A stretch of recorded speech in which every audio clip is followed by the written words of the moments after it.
guys, General Tony here, coming back with the second video of the day. And as many of you subs know, I like to do something different every single day. No matter what, between the first video and the second video, they are always going to be very, very different. So if you didn't watch the first video, guys, go and take a look at that. That was a little bit different, I'm not gonna lie. That wasn't me recording the video. Well, it was my alter ego, guys. It was Mr. Potter recording the video. Where is he? There he is. Look at him. Looking sexy on top of his tower. So go take a look at that video. You may like it. You may have not liked it. I'm honestly not too sure. Let me know down below if you enjoyed it and you want to see more of that. I'll be happy to do that again, guys. It was quite fun and it was different. So in today's second video, we're going to be helping out you Town Hall 9s in particular. We are going to be taking on the #1 most used, most popular, #best Town Hall 9 farming base of 2015. And trust me, you have seen this base every single day if you play this game a lot. Now, this base is actually seen about 1 in every 10 bases if you're a Town Hall 9 and a Town Hall 10 when looking in the clouds. Trust me, you are not going to be surprised when you see it. So what we're going to do is take it on with a ground attack using gowipe. We are then going to take it on with an air attack using laloon. Now, we are going to see which one can get the 2-star, which one can get the 3-star, and I'm also going to show you, tell you, and explain to you how to deploy your troops properly so you can guarantee yourself a 2-star, guys. Because over the last 2 to 3 weeks, I have seen my clanmates in particular as well losing a lot of war stars because they don't know how to 2-star with a simple gowipe. Gowipe is the easiest attack strategy to use with a 2-star. Obviously, if you're attacking a base which is a lot stronger than yours, then it's a little bit harder. Well, a lot harder depending on the level of the base. But you should still be able to get the 2-star. So we're going to go into the first raid, guys. Get your pen and paper ready, guys. Get ready to take some tips. This is going to be one you don't want to miss. So we are going to be going in on this base. Now, we are going to be striking it down hard. Now, every single one of you must have seen this base before. The reason why it's so hard to get a 3-star on it, very simple. It's got so many compartments and it's just all split up perfectly. You got your heroes in the center of the base. You got the clan castle in the center and, of course, the expos. You got the air sweepers there as well. It's going to be very hard to break into the center of the base and get your troops out again into the outer layers. So we're going to show you how to do it. So you can see from my actual attack strategy, I'm using a very simple gowipe. 4 golems, guys, 1 P.E.K.K.A, or maybe 3 golems, 2 P.E.K.K.As, it's up to you. I'm using this. I'm only going for the 2-star here, but I can get a 3-star if I use my brain properly. So I've got 16 wizards, 8 wall breakers, 5 of those archers. I've got the king, the queen, 3 rages, 1 poison, of course, for a CC if it's in there. And I've gone to choose earthquake spells instead of jump spells. So this is what we're going to do. We're going to find an area to earthquake and just break it down as fast as possible. Now, when you're looking for an area, oh, 10%, we got to do this quick, boy. We got to do this quick. Okay, someone said the other day, actually, that I always have 10% signs coming up on my videos, and it's so true. I had one earlier as well. So anyway, we're gonna go. What are we doing? So we're gonna carry on. So you want to look for an earthquake spot. You want to see somewhere you can break into as many compartments as possible. So you saw there we broke into 3-4 compartments. I don't even know. Look at that little slippery slope down there as well. So we can get into that. So okay, let's try and get this done as quick as possible so the phone doesn't die. So what you want to do with the gowipe is basically deploy all of your golems before every single other troop. However, never deploy your king, guys. Do not deploy the king. So you deploy the golems, you go in with the wizards, and then you send in your queen. Now, you don't deploy the king until there is a hole in the wall for him to go in, guys. You don't do it. So you can see there's a hole in the wall there. So now we can deploy the P.E.K.K.A and, of course, the king. Now, the king is a massive tank. The king's better than the P.E.K.K.A, guys. So wait for your king. Don't be impatient. Wait for him to go in. Then you can go in with a few more wizards. Always keep 3 or 4 wizards back at the end. You are going to see from this raid that we made a vital mistake. If we'd kept 1 to 2 wizards back, we would have got the 3-star.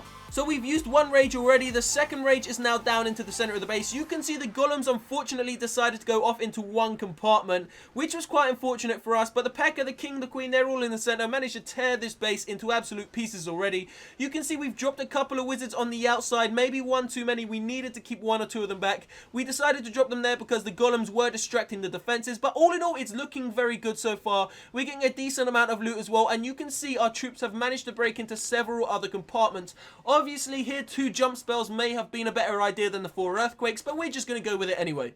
So you can see the queen has decided to take on her own compartment. There's nothing to tank for her, which is why we actually didn't really win this raid. If one of those single golems over there, where are they? 3 golems inside of there. If just one of them had gone with the queen, we could have most definitely got the 3-star here. You will see we're just gonna let the raid flow, and you can see how much of the base we actually managed to take down. So 3 golems alive still, the king's down, the queen's down, 1 Harry Potter, 1 archer, and this is where it gets interesting, guys. We have a minute and 10 seconds. This raid did go to the final second, by the way. We have a minute and 10 seconds to take down what we got to take down. 23% to take down. You can see that gold storage there is going to be a vital problem. I mean, why would you even leave that Potter? We could have had an extra 70-80k gold there, but no, you decided to go for some of these little structures instead. So you can see the golems have dealt with all of the defenses here. Harry Potter and his little girl are going to clean up this area as quick as possible. So we're going to go ahead and speed this up just a little bit because these golems are rather slow. So we're going to speed it 4 times speed. There we go. Go on, boys. Go on, boys. Get into those defenses. Now they are going to take down these defenses. So we end there on 93%.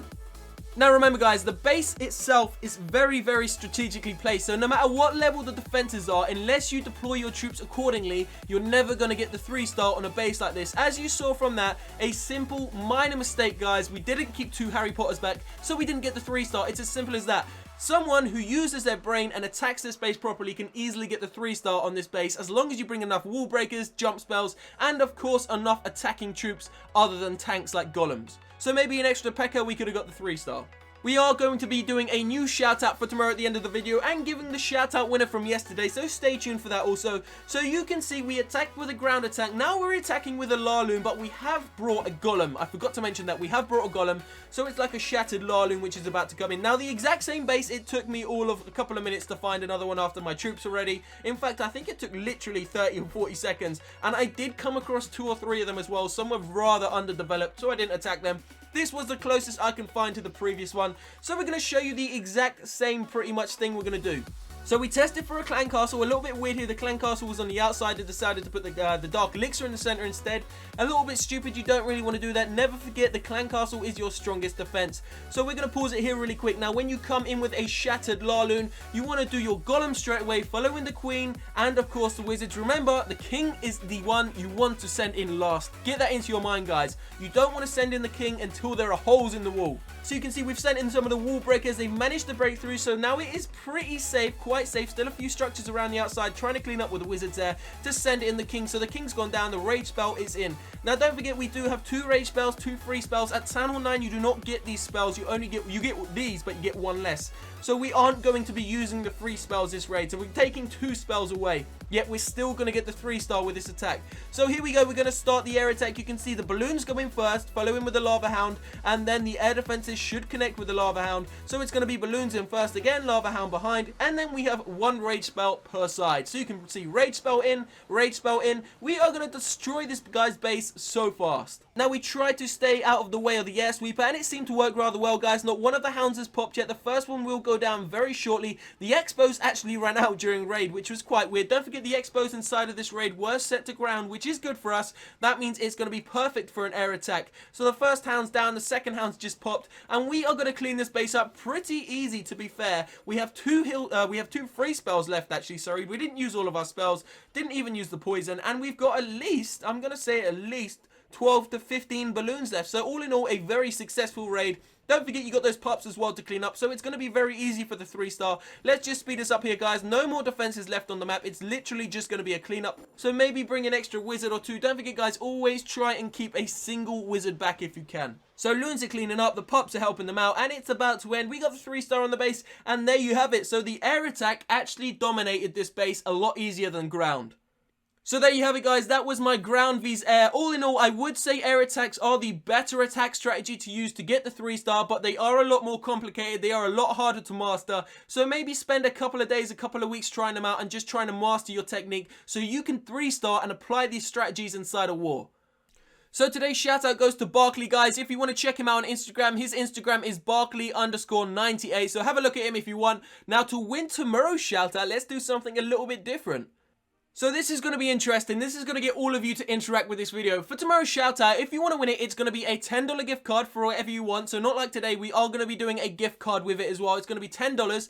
Now to win the actual shout out as well, I want every single one of you to comment down below. Give me a troop idea, a brand new troop idea. It can be elixir, it can be dark elixir, absolutely anything you want. Be creative, guys. Come up with a good idea. Have a look at other people's comments as well. Get maybe some inspiration off them and see what you come up with. I will read every single one of your comments and try and respond to everyone as well, giving my idea. So I will see you first thing tomorrow morning, guys, in the first video of the day. Don't forget, stay tuned for the shout out. Love you all, guys. Peace out. you.